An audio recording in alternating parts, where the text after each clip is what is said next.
Today's stories include Sony reflecting on Concord, Macaulay Culkin's back, and we finally know why. Nintendo's suing Palworld, because this is Kinda Funny Games Daily.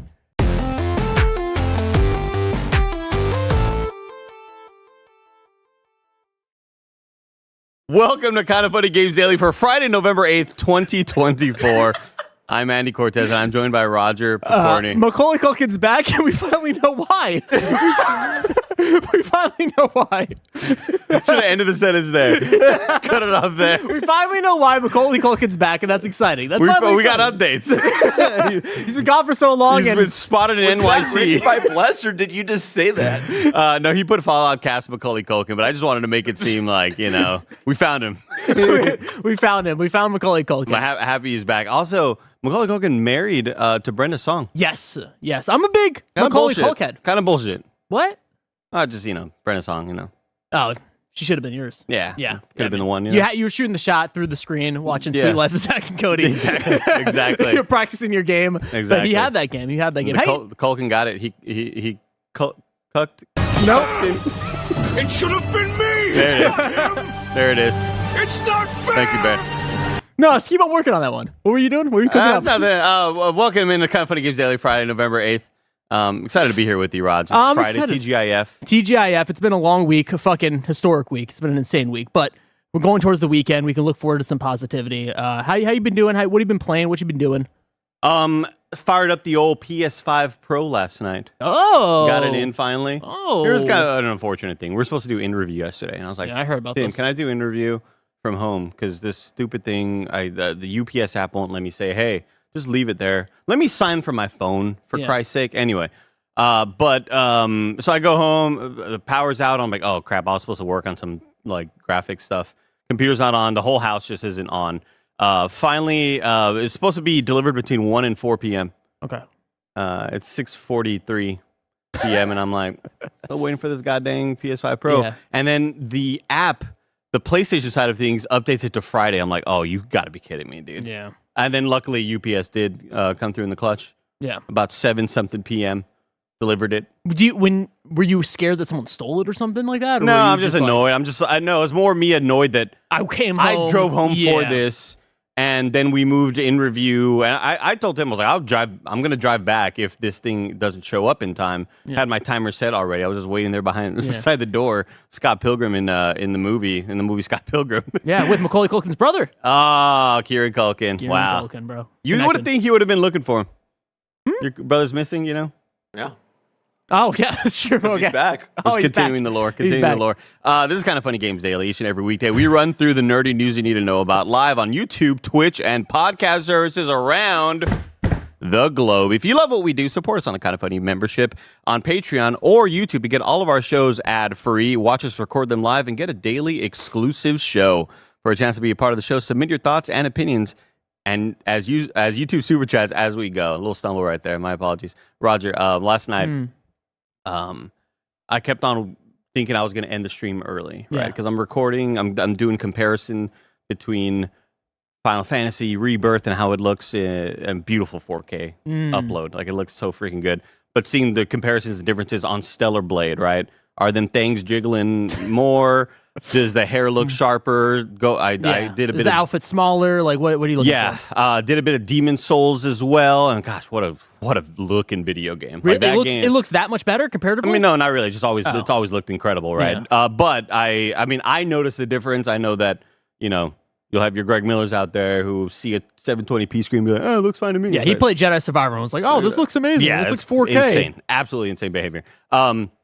But as I'm doing it, I kept on thinking I was going to end the stream and I'd bust out another game and be like, let's try this one out, right? And eventually somebody in chat was like, what shows you on tomorrow? I was like, I think it's just GAMESCAST and interview. And I was like, oh, fuck, I got a Games Daily with Roger. I forgot. And he got a host too, because I don't know how to read. It was close to midnight. I was like, freak. So anyway, that's why I'm a little bit jumpy this morning. No, you're okay. Also, my Adderall came in. Oh. Very, very excited about that. Talked to the pharmacy, and the guy goes, yeah, that's weird. We shouldn't have given this to you. I was like, oh, okay, yeah. How do you respond to that? They made me call back because they were like, they have to send in the specific one for this certain milligrams or whatever. So I had them do the whole thing, Barrett, and then call them to verify because I got a notification. We sent over the new prescription, so now you can go get it. So I called them up after the doctor told me you can go get it, and this guy was like, yeah, that's weird. We shouldn't have given this out, but it's here for you to pick up. I was like, oh, okay, cool. Yeah, it sounds good. And then he had to let me with one more time go, yeah, we just should not have done this. Sorry. And I'm just like, what do you want me to do? Like, Did you not ask him a follow-up of, like, why? I don't know. It's just like, Are look, you purposely you're not gonna say withholding no. drugs from people who have ADHD? Like, what the fuck's happening here? I think during the pandemic, there was like a lot of, it was hard to get. Like, yeah. It was hard to get Adderall, and it was like, I went like 7 months. It's like a shortage, right? Yeah, it was like a massive shortage, right? And I think they're dealing with some of that again. And this wasn't like anyway. We're getting into like stupid prescription stuff, but it was just got his Adderall. Everybody. It was just funny for this guy to be like, "Yeah, we shouldn't have done this, man. Sorry." Yeah. What do you say? I'm like, Thank you. All right, cool, thanks. I didn't know what to say. I love you. I don't know what to say. Very, What do you very say odd right there? situation. Start spreading the news. Greg's leaving this week. You're so offbeat, homie. Like, you gotta snap on cue. It's my wife. Do you have worse rhythm than Kevin? Be a part of it. The limited run games at Shopify pop up in New York, New York. That's why Greg's meeting and greeting in the Big Apple from 10 a.m. to 6 p.m. Saturday with Kevin Smith, Jason Mewes, and Jared Petty. They'll also be there. But more importantly, so will the Game Awards 2015 Trending Gamer. Man, still talking about that, huh? Obama was president at that time. That's wild to think about. That's crazy. RSVP for Saturday at kindoffunny.com/NYC. If you want to go to the meet and greet, meet Greg Miller, Jason Mewes, Kevin Smith, Jared Petty. Everybody will be there. Good luck to Greg there. I hope he does well. It's kind of fucked up that you said I don't got good rhythm. You really don't. Like I got great rhythm. Let's harmonize right now. That has nothing to do with rhythm. Let's go harmonize right now. No, that's not harmony. I don't know what you're doing. That's harmony. We're doing the same thing, right? No. No, you just did the same thing louder. Yeah, but like worse. Yeah, we're an 11-person business all about live talk shows, and surely that would make you want to support us more with this amazing content. Today, after Kind of Funny Games Daily, you will get the GAMESCAST 2024 games you might have missed. Ooh. We're all kind of coming to the table and being like, hey, look, this may not be your jam, but you gotta give this a shot, please, Christ almighty. And Barrett, I will be trying out 1000 X Resist by the end of the year, I promise. That's my stone cold promise. Don't burn the pod. Don't burn the pod. Don't burn the pod. Yeah. I promise. You can delete this from the edit if you want, editor. Yeah. You can get Inside Out 2 in review this afternoon live. That's going to be on YouTube if you are a Patreon member, or tomorrow on YouTube and podcast services. Thank you to our producers, Delaney Twining and Carl Jacobs. Today, we're brought to you by Phasmophobia and BetterHelp, but we'll tell you about that later. For now, let's begin what is and what forever will be the Roper Report. It's time for some news. We have 5 stories today. We really shouldn't have done this. A baker's dozen. Story number 1. Sony president reflects on why Concord failed. There's all the wokies. That's what it was. It just says woke at the top of it. We went broke. DEI. Comes from Chris Scullion at VGC. Sony president, COO, and CFO Hiroki Totoki has shared his views on why Concord was a failure. During a Q&A session following its latest financial earnings call, Sony management was asked numerous questions about the live service game, which was shut down 11 days after launch. Good Lord. What an insane stat. I don't remember it only being 11 days. Yeah. I guess because of the beta period, which is where I put like my 25 hours in or whatever. Totoki explained that the company's foray into live service games is still a learning process, and that it had to take lessons from what happened with Concord. Currently, we are still in the process of learning, he said via an interpreter. Quote, and basically, with regards to new IP, of course, you don't know the result until you actually try it. So for us, for our reflection, we probably need to have a lot of gates, including user testing or internal evaluation and the timing of such gates. And then we need to bring them forward, and we should have done those gates much earlier than we did. The quote continues, also, we have a siloed organization, so going beyond the boundaries of those organizations in terms of development and also sales, I think that could have been much smoother. And the quote continues, also, I was having a real rough day. Just seems like a lot of like excuses. I didn't get and my stuff. Adderall. Look, I was tired. Fucking, sports were happening. The quote actually does continue though, and then going forward. In our own titles and in third-party titles, we do have many different windows, and we want to be able to select the right and optimal window so that we can deploy them on our own platform without cannibalization, so that we can maximize our performance in terms of title launches. That's all I have. That's where the quote ends. I love that. That's all I got, Look, guys. I'm fucking worn out, dude. I'm tired of talking about Concord. Don't ask me. Yeah. Don't ask me, investors. Yeah, you can blame it on Wokies. It definitely wasn't the $40 price tag in an era where everything is free to play and everybody's already in those. Everything's already cannibalizing each other as it is. Earlier in the call, Sony's senior vice president for finance and IR commented on their intentions to balance the launch of new IP. Quote, "We intend to build on an optimum title portfolio during the current mid-range plan period that combines single-player games, which are our strengths and which have been higher predictability of becoming hits due to our proven IP, with live service games that pursue upside while taking on certain amount of risk upon release." Some more PlayStation numbers today from VGC. PlayStation 5 has sold 65.5 million units. This means that PlayStation 5 is a few million units behind where PS4 was during the same period of its lifespan. That is insane. Wow. Considering the shortage and, I guess there was the shortage, but also everybody was also at home, so I feel like they kind of can cancel each other out in some ways. The PS4 in this time period was at 67.5 million units shipped. Holy shit. And kind of sad news. They don't say it's sad news, but I kind of feel like it's sad. Astrobot has sold 1.5 million copies. Yeah. That's kind of a bummer. That's a bummer. Sony's video game business saw impressive growth during the most recent financial quarter, boosted by sales of Black Myth Wukong. Sony intends to release a major single-player title every fiscal year from 2025 onwards. A lot to unpack here, Raj. Yeah, what are some of the most important things that you think? There a lot of word salad there when it comes to Concord and the ways that they're going to try to learn from this, right? I mean, the siloed nature of Sony's development is interesting to me, right? Because I always saw Sony, at least from the outside looking in, as, hey, they got their team, they're internal, they know what they're doing, they're able to kind of balance all of these different franchises and make sure that the timing is right. But it seems like, I don't know what they're referring to. I think some people were speculating Black Myth Wukong because that came out around the same time of like Concord, but they're like, hey, we just didn't release it at the right time.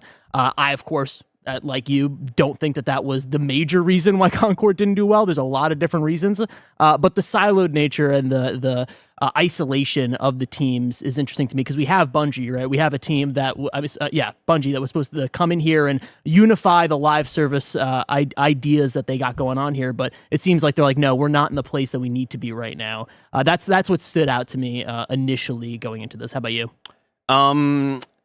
Yeah, I mean, it's. They're kind of just telling us what I already felt. It's an IP issue. I thought back to that recent quote from Vince Vaughn talking about comedy movies and how comedy movies aren't being made anymore. And it's super easy to point at, everything's PC, everything, nobody wants to be offended. Everybody's scared to like say anything bad or whatever.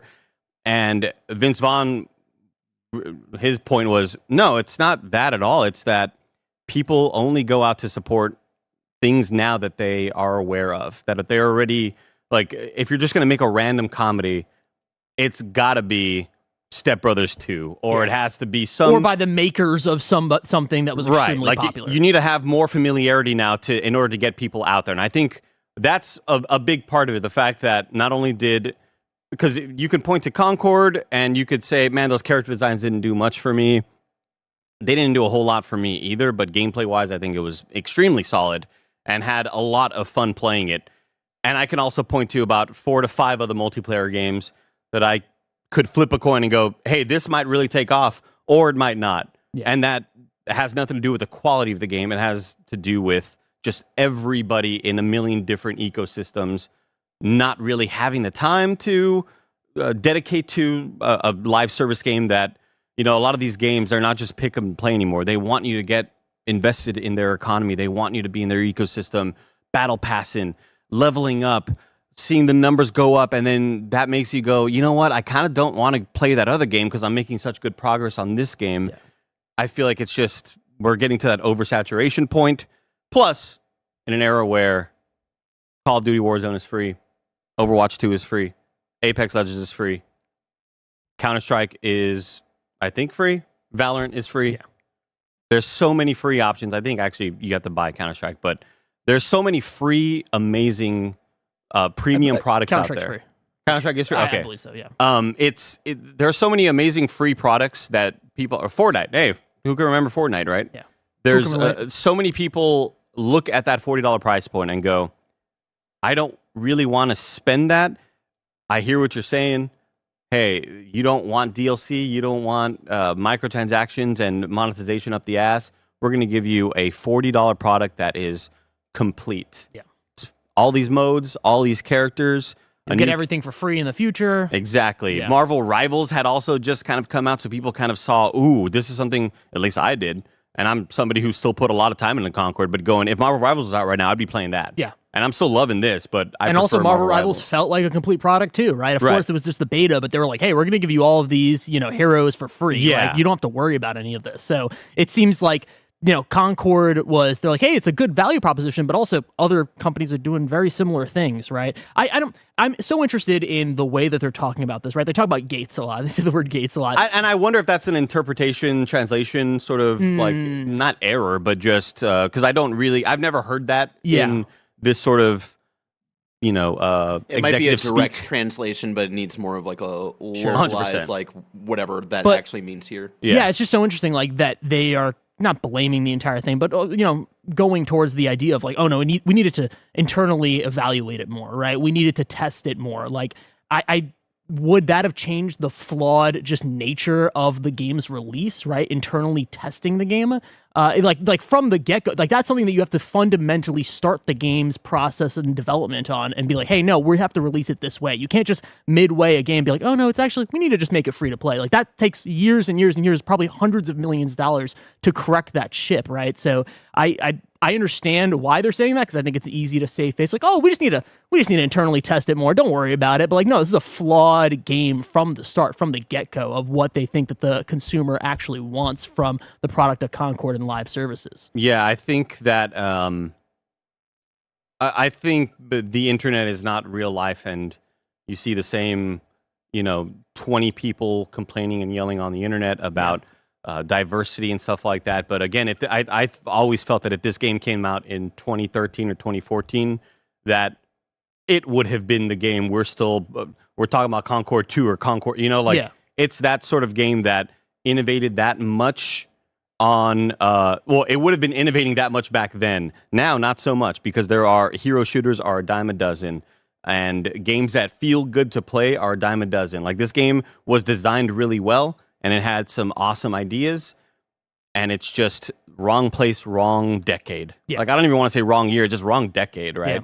Yeah. We've seen so many other options out there that I think people are already so invested in. And if anybody's going to go play a multiplayer game, the audience that this is going for was the people, or the audience that's going for are the people that are already so stuck in their ecosystems. They have hundreds of hours in Warzone or Overwatch or whatever, and you're asking them to pull time away from that, something that they've invested a lot of hours and probably money into, if we're talking microtransactions, to say, come over here, come try this out. It's too similar in a way that didn't do anything too spectacular. Yeah. Now, and I'm trepidatious with this statement in general, but also the last part talking about IP, right? Proven IP. And of course, at the very ending, they say, which are, they're talking about IP, which are our strengths and which have a higher predictability of becoming hits due to our proven IP, with live service games that pursue upsides while taking on a certain amount of risk upon release. So they're talking about the IP, like known IPs, and then they're also splitting off and talking about live service games because they have a bunch in development right now, right? So they're not going to cancel those. But I hope that we don't take the wrong lesson from this, right? The lesson should not be, oh, Concord would have done really well if it was a God of War thing, right? Or something that people already know. Or even if it was free to play. Yeah. Like, when Concord shuts down, I still don't think it would have succeeded if it was free to play. No. I mean, especially after it fucking failed and then came back. Like, yeah. do you think, like, if Concord launched free to play, do you think it would have succeeded? No. Wow. I think it would have lasted longer. Yeah. But that $40, I saw a Gavataris in chat said, if you're a diamond dozen, why charge 40 for your dozen? And I think a lot of it is just a roll of the dice, but also with this game being in development for as long as it was, you are designing the way that this game is meant to be played. Like, this isn't like a month leading up to the release or even a year leading up to the release going, maybe we should go free to play. Yeah. Because that proposition is massive for the amount of development time you're going to have to sink into that in order to make it a free-to-play thing, in order to suddenly turn around and say, hey, all of you artists start working on cosmetics that are going to be unlockable. Programmers, designers, make a storefront, free battle pass. Maybe some of the characters we designed, have them gated that you can then buy to unlock or whatever. That's just like such a massive undertaking. And I think it was just largely it was just bad decisions. Like, this is, again, a game that just is so out of time that it showed up and everybody said, not only is $40 too much for that, but I'm also just kind of not even impressed with what I'm seeing right now. Yeah. You know? And we talk about fair games a lot, right? That is the other upcoming live service game with Jade Raymond at the helm, right? Like, how much do they learn from this that they're able to bring into fair games, right? Like, are we going to actually, I don't know if fair games is confirmed free to play. I don't believe so. Are they going to be able to actually take these learnings and put into fair games, or is fair games going to come out and maybe just be a failure and then close that one too, and then we just cut our losses and we move on from live service games? That's always the discussion that comes up around Concord, is the future of their live service divisions. And I mean, it's bleak, but also we have Helldivers, right, this year, which is a different thing, right? But they also are talking about, hey, we had a success here and we had a huge failure here. What can we learn? Right. And Helldivers is a very unique situation. And I think maybe going back to the proven IP thing, I hope that they don't associate Helldivers 2 doing well because it is a sequel, because no one really played the original game in terms of the people that are playing the new game. But I hope we learn the right lessons here. I hope we're not just like, well, everything's got to be a sequel. Everything's got to be a spin-off. We have to make all our games that are, free to play or whatever it is. Like, there's other avenues around this that isn't just free to play, sequels and spin-offs of PlayStation IP. We're in that sort of Barbie period right now where you're like, hey, this Barbie movie is successful for a certain reason. Slinky movie. Don't think it's because people want just movies of toys. You know what I mean? I had to look at the Steam DB, which isn't always the best way to gauge success, because console games exist and, console concurrent players exist. Unfortunately, we don't have live looks at that, but the finals is still, like, that's a game that I look at and go, man, that reminds me a lot of maybe what Fair Games is trying to do, this sort of extraction shooter, even though I think the finals is a bit more round-based in a certain way, but very similar concepts. Finals 17K live right now in-game, which is, I think, really, really damn good still. And that's a game that if I would have predicted that game may not have seen the Season 3 or Season 4 that it's in right now, because it's, again, one of those similar things, but I think we're just in that era of, if you come to the king, you best not miss. Like, if you try to go for that Call of Duty, Apex, Overwatch, Valorant, whatever it may be, Fortnite, you have to have the most solid 100% guaranteed hit, and it will only be a solid 100% guaranteed hit if, and this is like, it's such a lottery, right? You're trying to get the needle in the haystack of, like, we hit at the right time, we're releasing at the right moment. These games are maybe low on player count because maybe the fan base is not excited for it. If you want to make the game of your dreams, you're going to require a shit ton of budget, and that's one thing that worries about me. Yeah. And that will usually lead to layoffs, or on the flip side of things, you can just have that magical moment where all the stars aligned and it's like, hey, this game may have shut down in month 8 or 14, but it sold really well for those first 6 months. We made back our budget, whatever, we got enough money back to make the next thing. That's kind of where you need to hope to be, is if you want to release a multiplayer game, you cannot be thinking, in my opinion, you cannot be thinking about making the forever game. Yeah. You have to try to make a game that's going to lead to a stable work environment for employees that doesn't require layoffs. And if that means that you need at least a 6-month window of your game doing well enough, then fuck it. That's like a success enough. I love what you're putting down, but that is the exact opposite of what they're thinking, right? Like, I mean, the live service angle, of course, is the idea that infinite money. We're just going to make Concord and we're going to make $2 trillion and we're just going to fucking hang back. We can make cosmetics forever, right? Like, it is so antithetical to the baseline of what a live service game is and what these companies are flocking to them for. Yeah. So, yeah, man, I look at fair games and it's like, oh, is that even going to hit the ability to get enough success to, fund their next project? Because I'm assuming that's going to be a very expensive game. Marathon, of course, we've talked about that a million times, but like, I feel like that's the more likely success just because it's Bungie. But yeah, man, it's interesting, and I'm interested to see, are they even looking towards the future past fair games and Marathon? Are we going to keep on putting money into live service, or is this kind of like, hey, it's like the DC universe, right? It's like, let's just cut the DCU stuff, let's just put it out there, let it die, and then James Gunn will come up and make some other stuff. We also have Astrobot selling for 1.5 million copies, which a bummer, a pretty big bummer, because that, I think, teaches developers the wrong lessons or teaches executives the wrong lessons. Yeah, I mean, it's not dire, right? Like, it's not sub $1 million. Of course, this is low numbers for a PlayStation 5 exclusive video game, but we do have Black Friday coming up. We do have the word of mouth. I could see a world where it is at least profitable, because the last thing that we heard, I know this is due to the leaks, but Insomniac's Ratchet & Clank game, the Rift Apart, sold about 4 million eventually, and I could see that getting there. I could see Astrobot getting to that 4 million, around that, and that was some Black Friday sales. Yeah, and that was a pretty good success for them. Like, at least internally, it seems like Ratchet & Clank made money. So if Astrobot, which is a smaller team than Insomniac, right, a way smaller team, 70 people working on this game, probably way cheaper game, cheaper video game, 1.5 million. If we can get that to like 3 million, I think that's a solid enough. Hey, we're making a sequel, right? So it's not doom and gloom, but yeah, of course, we would love to see this game be the 5 million seller that it deserves to be. This should be everyone that has a PlayStation, that has a kid, or even just likes video games should be buying an Astrobot. But remove the kid aspect from it. Yeah, like we're also so ingrained in thinking that like cartoons are only for kids as well, and there's so like this game is just a great video game. Period. I still need to beat it, but I love this video game. I really hope that this hits like at least 3 or 4 by the end of like next year. Yeah. I want this to continue to do well, and hopefully Black Friday sales and bundles and sales on the PlayStation Store will hopefully lead to that. And I hope there's a marketing push for this one during Black Friday, right? Because I ancillary stuff, but like I was talking to my Aunt Randy, who has a kid, who this should be up their alley.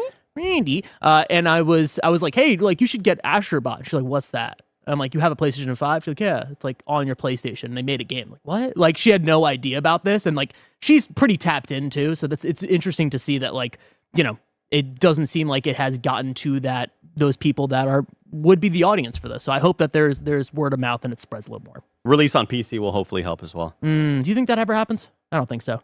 And there's enough DualSense stuff going on there. And it's so much of like a PlayStation history game is just like, it's so embedded in like the history of PlayStation. I feel like it'd be such a weird one to put up on PC. Put it on Switch. I don't think they care anymore. I don't think PlayStation really cares about stuff like that anymore. With the continued push of PlayStation games onto PC, yeah, it really seems like a lot of them are finally kind of waking up to, oh, we should just sell everywhere we can. It's a weird one, because it's like, yeah, PC, that makes a lot of sense, but part of me, it's like, man, put it on Switch. put it on the console that everybody wants these types of things on. I know that is an insane proposition because it's a PlayStation thing, but man, that'd be crazy. I mean, we have Lego Horizon coming up on Switch, so crazier things have happened. We have a super chat from Nightlife. $2 super chat says, Concord was not fun. 6.2 Metacritic and 1.7 user. And those are extremely believable numbers, Nightlife. The 1.7 in particular. But yeah, I disagree. I think it's like, I think it was such a fun, competent video game, and people acting like it was a disaster, or like an awful game. I don't see that. I think that you're being disingenuous to yourself because maybe it's $40 and you don't believe it should have been. Take all the economics and stuff out of it. Take the DEI or whatever out of all the conversations out of it.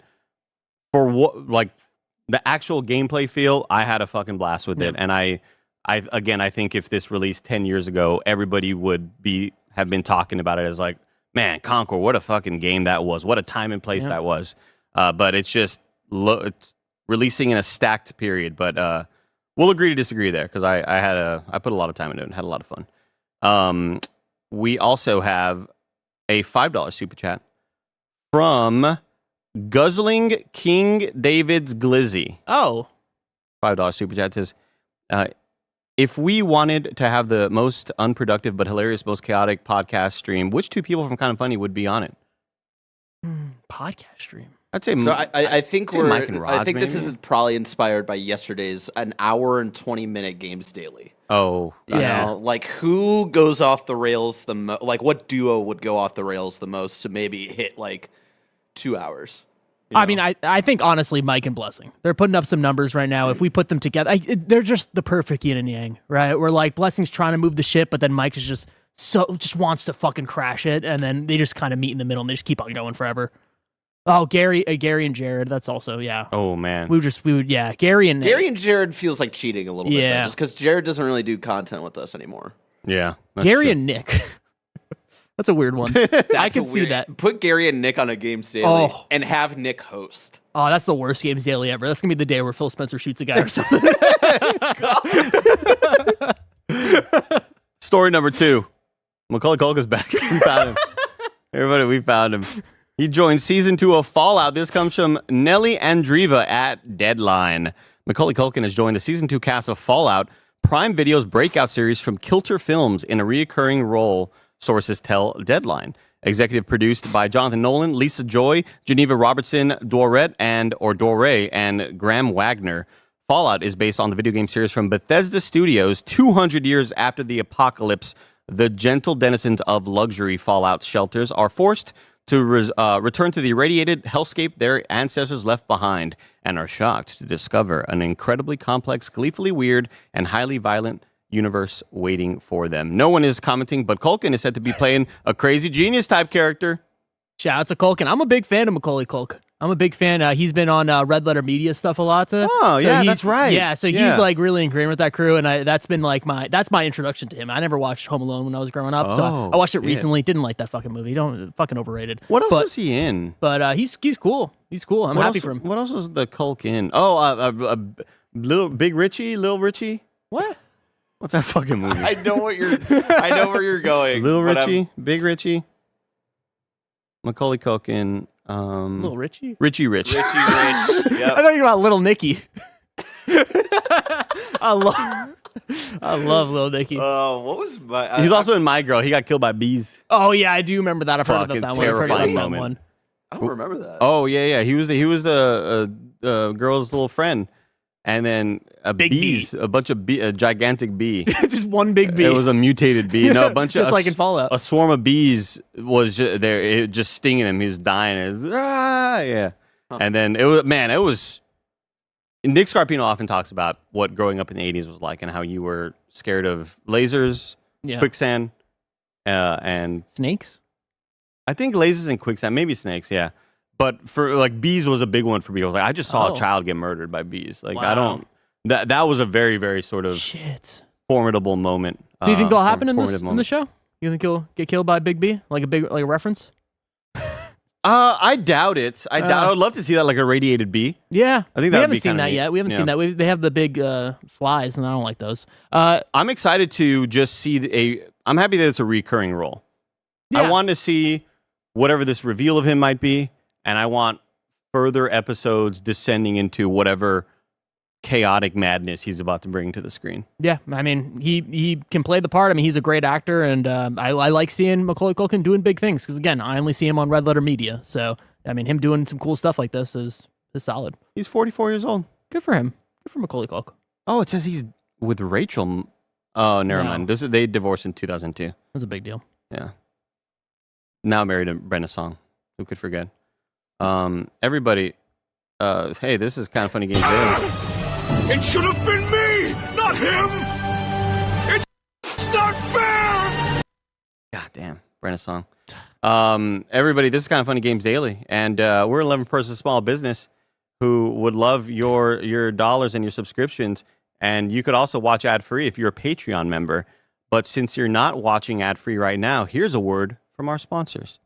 This episode's brought to you by Phasmophobia. The genre-defining horror game is finally out now on consoles. Yes, that's right. The phenomenon that is Phasmophobia has finally entered console early access on PS5, PSVR 2, and Xbox Series X and S, with full cross-play support across all platforms from day one. Join the already almost 20 million players on Steam, including our very own Snowbike Mike, and get ready for some spine-chilling ghost hunting with up to 3 friends. Experience the horror as you investigate immersive haunted locations and gather evidence to help you succeed. With several different ghost types and unique traits, no ghost hunt is ever the same. Making sure you work as a team and utilize your equipment is the key to making it out alive. It's time, Ghost Hunters. Phasmophobia is out now on PS5, PSVR 2, and Xbox Series X and S. Gather your friends and prepare for the terrifying ghost hunts that await. This episode is brought to you by BetterHelp. I want to take a moment and say thank you to Barrett. Barrett always goes above and beyond to keep all of our shenanigans going. This month is all about gratitude, and in addition to Barrett, there's another person we don't get to thank enough. Ourselves. It's sometimes hard to remind ourselves that we're trying our best to make sense of everything, and in this crazy world that isn't easy. Therapy helps you find your strengths so you can ditch the extreme resolutions and make changes that really stick.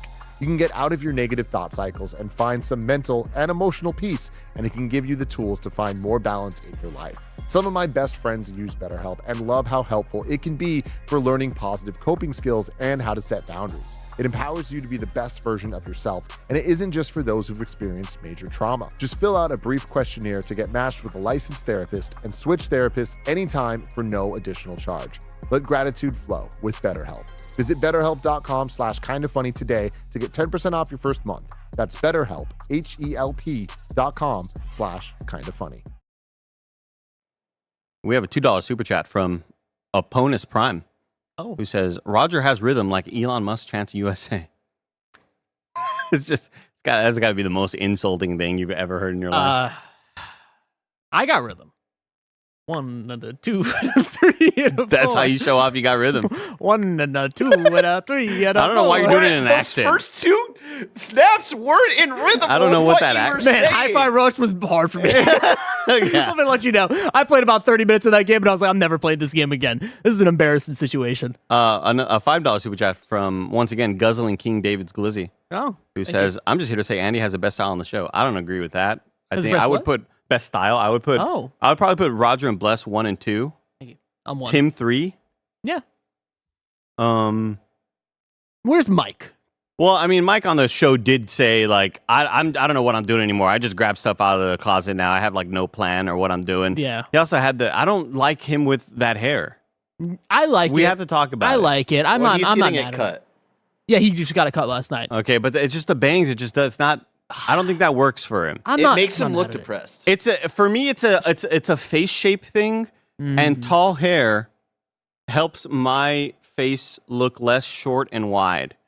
And tall hair is always like a good kind of cheat for that. Yeah. You know, but if you go vertical, you stretch out your face, you know? Yeah, but he's going for like the lettuce head, like, you know, Zoomer, fuckboy. It's not even Zoomer though. Like that's what my nephew does. That's like middle school type shit. You know? Mean, that's Gen Alpha right there. He's skipping a generation. I mean, he also watches YouTube videos that they watch. You're so right. So it's like, man, you fucking nailed it, actually. He was showing me this video of like these kids that like go around and they do like crazy extreme sports in like Europe, and they're all like 22 years old, right? And he's like, man, that could be me. I'm like, yeah, 20 years ago. And he's like, oh, yeah, I forgot about that part. Yeah. You're so right. That's what it is. It's like him walking up to me a couple weeks ago and being like, Sabi, give me some YouTube recommendations. I was like, why? He's like, my whole feed is just like, you watch a couple of videos from whoever FIFA influencers in the UK, and now that's just his whole feed. It's a bunch of 20-year-olds, you know, lifestyle type VODs. God damn it. God bless him. Love him. Story number 3 is here are the patents that Nintendo and the Pokemon Company are suing Palworld over. This comes from Ash Paris, Richard Lawler, and Emma Roth at The Verge. But first, I'm going to rip a pack real quick. Rip a little Pokemon pack if you don't mind, Raj. I got one sort of saved. Do you have a pack saved? Probably somewhere. Got a booster pack saved? I don't think I got it open. Let me open them. Here we go. We got a Mewtwo pack. Here we go, gamers. Here we go. Come on, load up. great for the audio audience. Let's This see is here. awesome. Let me turn the brightness. Sorry, Barrett. It was Golbat, and we got Scyther. You know what I mean? Scyther. We have Duo. I don't know if that's how it sounds. We got Rhyhorn. I don't think he sounds like a New Yorker. Rapidash. A lot of. Nothing new, unfortunately. Rhyhorn sounded like a New Yorker in a Souls game. Fucking Rhyhorn. So nothing good there. Anyway, back to the story, everybody. This is why Pokemon suing Palworld. Oh. Palworld developer Pocket Pair. I don't like that name. Pocket Pool. What's Pocket Pool? We'll talk later after the show. Pocket Pair has revealed the patents at the center of the infringement lawsuit Nintendo and the Pokemon Company filed in Japan back in September. Pocket Pair has also shared that in addition to 5 million yen each, plus late fees, Blockbuster over here, they're seeking an injunction against the game and compensation for a portion of the damages incurred between the date of registration of the patents and the date of filing the lawsuit. The Pokemon cites 3 Japanese patents. From the translation of the claims, they appear to describe Pokemon-style activities, with one patent focused on the act of throwing a ball at characters in a field, another tied to aiming, and the third on riding characters. Ayo. We'll have to dig more deeply into the original Japanese patent language and Japanese patent law to understand how strong these patents might be in the lawsuit however. And we have a little note here from Blessing Adeoye Jr. He says, note from Bless, 5 million yen. About $32,000. Not bad. Yeah. That's pretty good. That's pretty good. That's easy. Like they make that in a day. They make that in a day. Come on. That's all things considered. That ain't it. too bad. I fucking hate this. First off, we got to have a conversation because we always give shit to Warner Brothers, right, for patenting the Nemesis system. Yeah. Right? This is the same shit. And also, these patents, correct me if I'm wrong, chat, but from what I can see, these patents were filed after Palworld came out. This is not a before Palworld situation. This is after Palworld situation. So this is kind of fucking bizarre, and we need to stop this. This sucks. My initial read on this, Raj, is they probably had people Update in close. 2024. My bad. They probably had people close in their parties and in their sort of legal teams finding out that they couldn't, or maybe don't have a huge, massive case for, the using of the 3D characters and kind of modifying them a little bit, right? Like that's the stuff that really, really worried me. Yeah. Where at first I'm like, yeah, it looks like a rip-off whatever Pokemon, but a lot of games do that. I'm not too... You went Trump a little bit. A lot of games are ripping out the Pokemon. A lot, and he never catches himself. And a lot of games. It's like when Mike I get goes more British. and more worried about him every day. That is not a Lugia. But the fact that people were data mining Palworld and bringing the 3D models into Blender or 3ds Max or whatever, and lighting them up with actual Pokemon 3D models, and it's like, dude, all you did was add a horn here, and the rest of the geometry lines up. That's insane. Part of me wonders if there is a possibility for a lawsuit like that maybe they're kind of waiting on, or maybe they're still working out, but this feels like a shot across the bow. Yes. This feels like a warning shot, in my opinion. If I was to guess what was happening, and I don't know shit about law. I don't know anything, so don't even listen to me. You watch Turn Better this Call podcast Saul, you off. know everything. You're right about that. But I feel like this is kind of Nintendo going, all right, the other stuff probably going to cost a lot more if we were to try to make a lawsuit like this. These patents, first off, complete bullshit. I don't like this. These are just normal ass game mechanics. Writing on a character and throwing stuff into a field. I just don't. Another tied to aiming is absolutely nuts. That's a big one for me. Like, what are we talking about? Gyro controls? I don't know. What do you mean? How is it tied to aiming? I feel like this is a warning shot. Yes, absolutely. If we're going to actually follow through with these patents, we got to be suing Yakuza and Like a Dragon Infinite Wealth, who does a literal Pokemon side quest called Sujimon, where you are picking up people. It's Pokemon. It's just Pokemon full through, right? And of course, they're that's more of a parody thing, but still. Yeah, because they collect perverts. They collect perverts there. Pervertmon. I completely agree with you. I wonder, because from what I have seen, again, not legal advice, nothing, I'm not a legal person, but it seems like it is harder to prove that you are copying designs, because that has a level of like, hey, you need the jury and the people that are looking at it to agree with you, and that is a more difficult thing to do. And of course, they don't have the files and the internal like, hey, proof that they were actually, taking these Pokemon and trying to change them or whatever.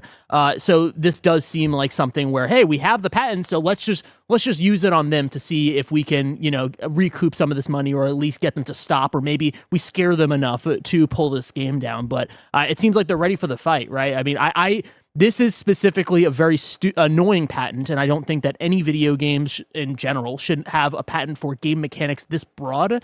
And I hope that Palworld is able to, sue them and actually fight them on this one. And I hope that this doesn't stop them like a lot of the other times that Nintendo throws out their legal team on people, or I guess Pokemon is different than Nintendo because they're not a subsidiary, whatever. I don't want them to be scared and then just back off and then just shut the game down. But they're making too much money to do that, right? So that's not going to happen. I'm interested to see how far this goes, or if this gets thrown out, because I can also see that happening. This seems kind of frivolous.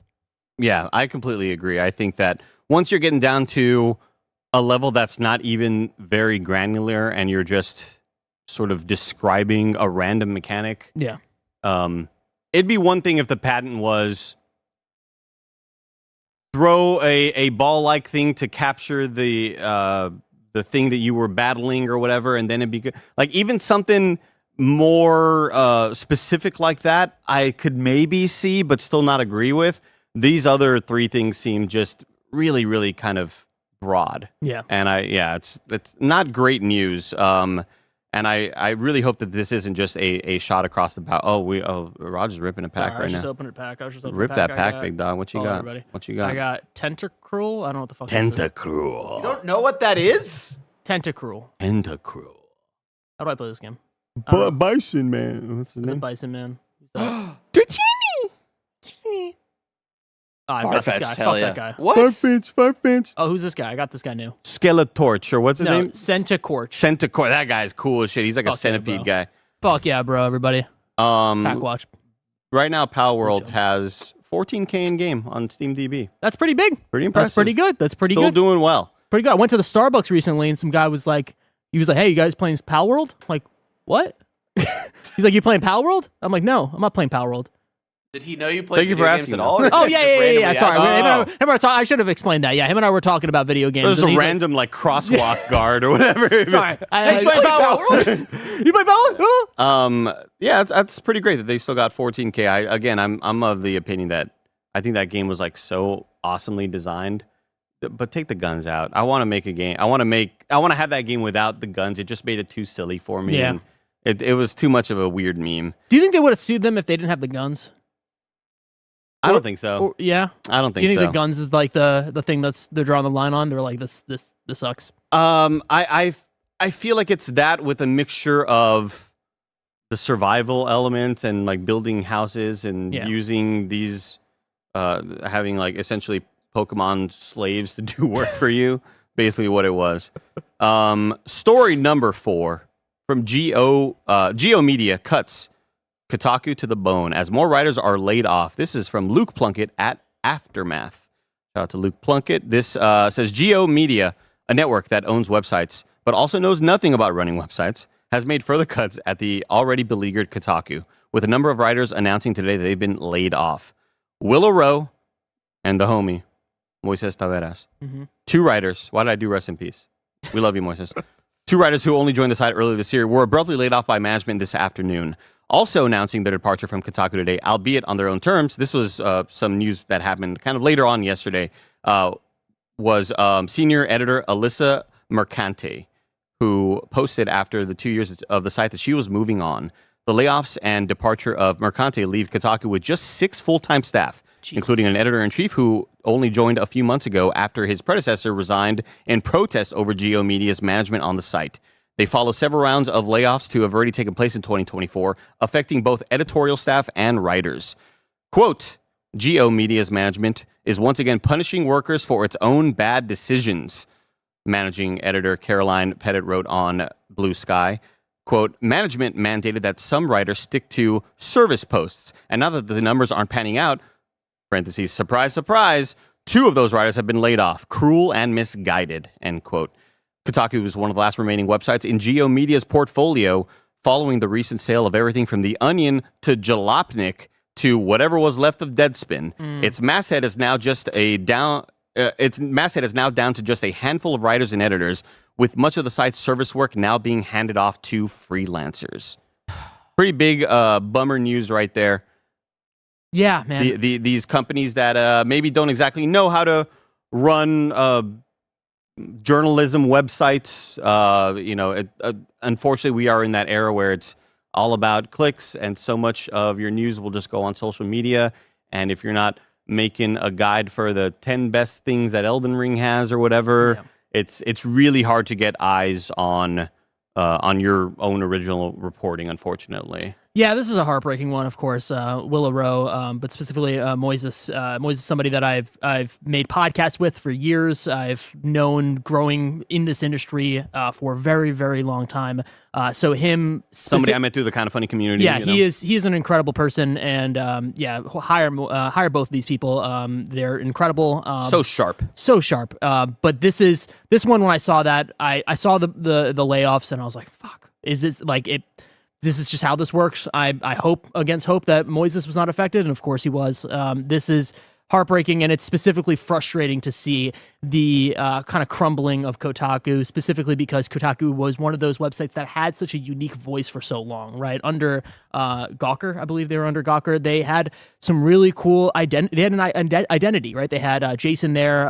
They had Tim Rogers there. Like, they were making some really amazing stuff, some amazing video work as well as journalism, and being able to kind of ride both of those sides of the industry. They were doing some awesome stuff, and I think over the last 5-6 years, we've seen them go from multiple owners, and clearly not being able to or them trying to be at the behest of the owners, but also trying to find their own voice, and it just has not been working out. I mean, I went to the YouTube channel today, and by the way, fucking what a horrible situation is to go and type in Kotaku onto YouTube, and then all of it, like, I had to scroll for an entire page to find Kotaku actual YouTube channel. That grifter upon grifter. And then finally going into the YouTube channel and realizing that they have maybe posted one video a month, and that sucks, right? Like, they have been just trying to keep the ship afloat, right, and not being able to do video, not being able to do podcasts, and this is going to be the inevitable, just destruction of Kotaku, and I don't understand where the media landscape goes. I don't know how we bounce back, if they bounce back at all. But this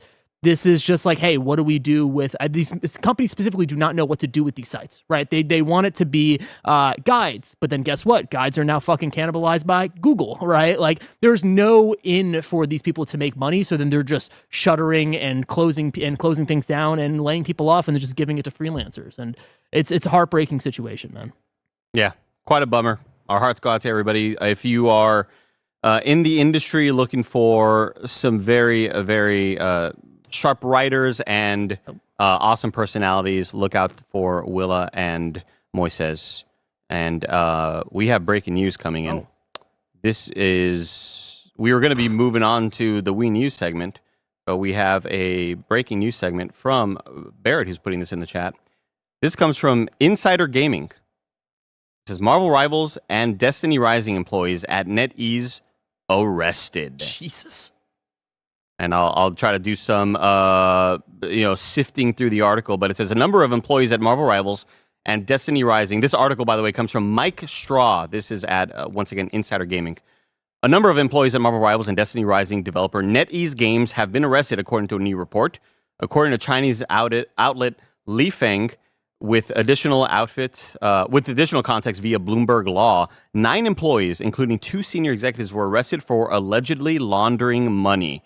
Per the report, the contract value appears to be worth 2 billion yuan, which is about $278 million in actual money. It's a bit lower at 800 million to 1 billion yuan. I'm definitely not pronouncing that right. Or 111 to 139 million dollars. The 2 executives implicated in the case are Zhang Lang and Jin Yusheng, and Lang served as the head of NetEase's esports division. Still don't like that esports is always like lowercase. I don't like that we all decide on that as an industry. Zhang was the head of NetEase's esports division, while Jin was the head of the company's publishing side. Neither executive is still with the company. names of other employees at the company weren't made available. At least one who was questioned by the outlet Yikai Global has denied any claims of money laundering. The alleged corruption took place within the segments of the company that 2 executives worked, the company said. They also confirmed that 27 companies have been blacklisted due to links to fraud. What? I really hope that... I really hope Psylocke is fun to play in Marvel Rivals. So. Really hope so. That is a shocking one, and I don't even know how to deal with that. Kind of don't know what to do with it right now. I don't even know what to do with that one. It was too crazy of one to just What? leave it for Monday. Like, I saw this coming in on my feed, and I was like, we got to bring this up at least, because and maybe we'll talk about it a bit more on Monday if there's more to talk about there. But it was just so like, what the fuck is happening? And it's pronounced Yuan. My bad. Yeah, you're close. Yeah, pretty shocking news. We'll see how this story continues to develop. Yeah, will we actually get Marvel Rivals this year? Does this just push everything to next year? What happens to the future of the company? I have no idea. This is kind of wild, and it seems like it's not. I mean, of course, it's a large company, but I mean, that's a decent amount of employees to be indicted on this. That's crazy. Yeah, really, really wild shit. And we also kind of wonder all of the time whenever we see random games getting greenlit, and it's always Netease, and it's always Tencent, and there's these giant conglomerates that sometimes you wonder, man, they just got pockets full of money, and maybe, allegedly, this looks like this could be part of the reason why, but we'll wait for more developments, possibly over the weekend. Maybe we'll have more stuff to learn about on Monday or following next week, because next week, I mean, if that does happen, it'll be pretty massive, Roger. Huge. Some people could say. But if I'm tired of that big news, if I wanted something smaller, say the tiniest news I needed to know about, where would I go? You go to our last story, the Wii News channel, where we cover all the small news items you need to know about.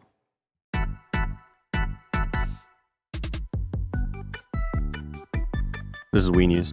Gears of War on Twitter announced that John DiMaggio and Carlos Ferro are reprising their roles as the iconic voices of Marcus Phoenix and Dominic Santiago in Gears of War E-Day. We better get this game next year. I need it. Those would change generations. Xbox would have the greatest year. It's gonna look so. I can't even imagine how it's gonna look visually. Unreal 5. It's gonna look crazy, so fucking man. good. God, and they better not fuck this up. By the way, Demon's Souls still looks real good. I know I mentioned that earlier, but wow, what a good looking game.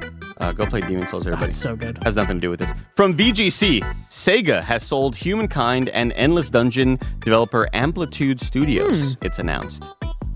Humankind? No, I'm thinking Almost Human. Too Human? It was that sort of like games as a service. It came out this year. I'm pretty sure it was Almost Human. Once Human. Thank you, Singer Bro. Too many humans. Too many humans. Too many humans. Pokemon Trading Card Game Pocket. Pokemon Trading Card Game Pocket has surpassed 30 million downloads in 9 days. Jesus Christ. Holy cow. Jesus Just Christ. printing money over there. If all their employees or if all their customers are like Tim Geddes. I've only spent $20. Don't blame me. It's a good amount, though. It's a decent amount. That's solid. I'm not happy about it. You will be. Xbox is reintroducing friend requests. Oh, thank Christ, dude! I didn't even know Wait, this was took that- this away.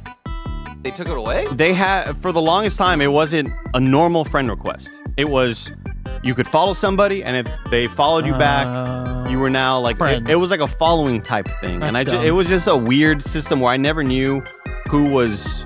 I don't your know. friend? It was just it was confusing. Yeah. you know? Social media is definitely broken. Yeah, that's definitely what it is. Some decisions there. You'll be able to send, accept, or delete friend requests. In addition to follow, I love how this is written out because this is like the most novel brand new content we've ever heard of. You'll be able to send, accept, or delete friend requests in addition to following or being followed by others. Okay, so it's being added to the sort of following mechanic. Follow some people. That's sick. So shout out to friend requests being back. Fuck yeah. Black Myth Wukong physical PS5 version launches December 12th. And that's it for Wii News, Raj. We'll get to You're Wrong here in a bit, but I have a couple of more super chats that I can also get to in the meantime. Actually, let's just go straight to You're Wrong because I did not load the right YouTube page for the super chats. I'll get that up right here, I promise. That's my promise to you, the listener. This is from Kebab says, of the Pokemon that Roger pulled, only Centiskorch says its name. I don't believe that. I don't know if I believe that. No, I mean, they all say their name in their heads. He's just going inside their heads. Yeah, I mean, maybe they're just quiet introverts. You don't know that. That's fucked up. And Kebab says, of the Pokemon Andy pulled, Doduo, Rhyhorn, and Rapidash didn't say their names in the anime, instead sounding like animals. I can't remember if Rapidash sounded like a horse, though.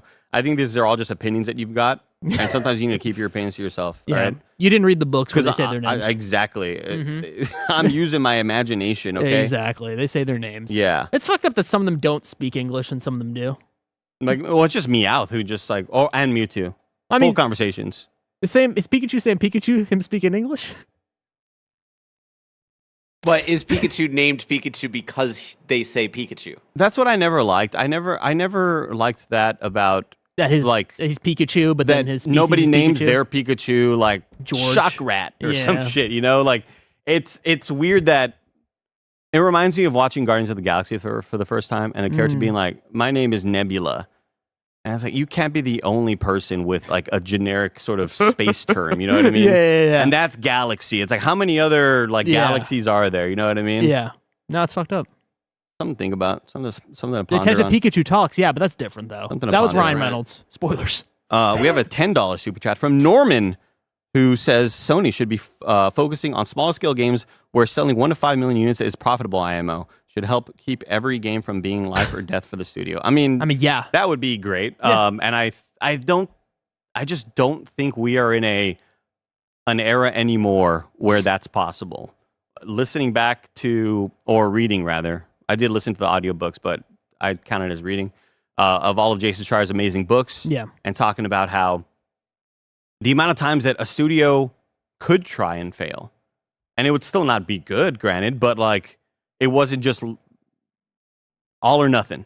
Yeah. You know, we're putting this game out, nobody buys it, shoot, everybody's laid off, closure of the studio. Like, that's not how things should work. I love hearing stories about how, and I hope we continue to hear more stories about how people high up in studios saying the team gels really well. We have chemistry. We know how each other works. You can't just throw a bunch of awesome players together on a team and assume that they're going to work and mesh well together. The teams that are together the longest know each other's rhythms. They know how to work the most efficiently, and they're going to put out a better product than just a studio that goes, hey, we're hiring 400 people, 900 contractors. All right, the game's out. See ya. You know, like that just, it's such a bad way to do shit, and it leads to games that, maybe had issues, and then that leads to layoffs. So it's just like a vicious cycle. Yeah, man. And I mean, I look at Team Asobi as a great example of that, right? Like they're an amazing team that knows each other. They've been working on this idea of Astrobot since before they really knew it was Astrobot, right? Like for so many generations now. I think they would have worked on the character design a bit more. All right. Tim, are you one of these people? I'm just in the spirit of Tim. Oh, okay, yeah. The ghost of Tim. I don't love the way Astrobot looks. I'll be real with you. I mean, I don't like that his other, like the other Astrobots look so similar to him, right? Like, you know what I mean? Like, they're just not, they're just all generic. They're just all generic. Costume or whatever. Yeah, except for the costume ones, but like the generic ones that you're finding, they're literally just generic. Like, put a fucking mustache on one of them. Team like, Asobi, I guarantee you would sell more than 1.5 million copies if you took that fucking slime UFO monster out of the game. What, like, it's such, it's the most generic clip art looking dude ever. Let me draw a bad guy. Oh. I'll draw one for y'all. Hey, Kuya J. $1 super chat. No message, just want to leave a super chat. Thanks for supporting us here. You all help keep the lights and the mics on. You're the best. And the final super chat. Or there's a couple of super chats. One from Casper for $10. Appreciate you, Casper. Says, you think the money lost from Concord will usher faster ports on PC and maybe Switch 2 to recoup the profits? And also, love y'all. Hope y'all have a great weekend. Thank you, Casper. We hope you have a phenomenal weekend. Yeah, you too. I think that we have started to see more and more movements there. Spider-Man 2 is pretty fast. It's below the 2-year mark, yeah, right? It's the first time that it's coming out. That's like going to be the fastest one that does come out on PC. Yeah. And I think that they're just looking at it now as like, hey, why hold us back from making more money? But Switch 2 is so interesting to me. I hope so. I mean, do you think that we actually get that? Like, that we actually have PlayStation putting out their games on Switch 2? Because, again, they are putting Lego Horizon on there. I know that's a very specific thing that they're doing, but it's that crazy. It's a first-party game. It's that's insane that it's first-party happening. game. Yeah. I mean, it would be awesome to see God of War, the reboot, on Switch 2. I think that's... Imagine that in the Nintendo Switch 2 announcement trailer. It's a me, boy. New DLC content. He's wearing like a Mario hat. If people saying it's a Lego game, it's developed by Gorilla, at least in part, right? Like this is a first-party video game. It's not a typical. It's not. This is not Traverse. TT. Yeah. Wild, absolutely crazy. Another super chat from Josua Benny with $10 and says, sorry to go back to Concord. One of the big things that people seem to hate that it was for quote unquote woke designs. How can games be inclusive going forward without getting hate online for it? You got to keep in mind that unless your game has only white dudes that are like super strong and awesome looking that aren't like beta cucks or big booby women, and if you have a woman, she better be fucking hot. Yeah, get an ugly woman out of my game. That lady better be super smoking hot. Yep. That's the way they think, right? And like their thought process is that if your game has DEI in it, that it's going to fail. When we've seen plenty of games that don't have DE or DEI or like a crazy diverse cast, we've seen those games fail. Yep. Games are never bad because of that, but bad games can have it. Bad games can have a diverse cast, just like bad games can have super muscular white dudes that are all about like being macho and shit. I mean, like, we saw the Xbox 360 era. We saw a lot of those games. Yeah. And I think there's also this thought process that we are seeing less of those games from back in the day. When I've seen TikToks from these fucking online chuds that go, man, remember back in the day we had Gears of War and Call of Duty, and they're naming all these like Navy, Army, Sims shooters. It's like, dog, we still have those. Yeah. We still have all of that stuff. There's just more games out there right now. And also, you fucking need DEI because you wouldn't have jobs if DEI didn't exist to complain about. You wouldn't be making money on YouTube if DEI didn't exist. So you're really the ones that need it. Yep. We all love it because, back in the day, game development studios were primarily white dudes, and they didn't really think about diversity, and that's fine. Yeah. Like that's just one thing where they were just kind of so insular. They weren't thinking like, oh, we should have a woman protagonist, we should have a black man protagonist. That just wasn't in their thought process, and that's one thing, right? But because back in the day, I felt like it was more open, and if you were a person of color or a woman or just a minority, that it was a lot rarer to find non-white dudes in game development. And as that changes, and as college and learning and all that stuff kind of becomes more ubiquitous and more available for everybody, more and more people from different walks of life want to get into game development. Yeah. And then what happens then?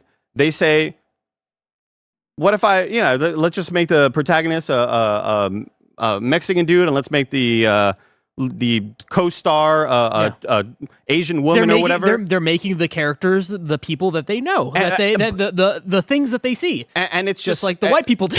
Just like you put yourself into stories, right? Yeah. And I talked about that with Dragon Age Veilguard, how the game director Corinne Bush, she's a trans woman, and sometimes in games you just put in your own sort of experiences, and that's so natural to happen. That's what art is. It's nothing that's supposed to offend anybody.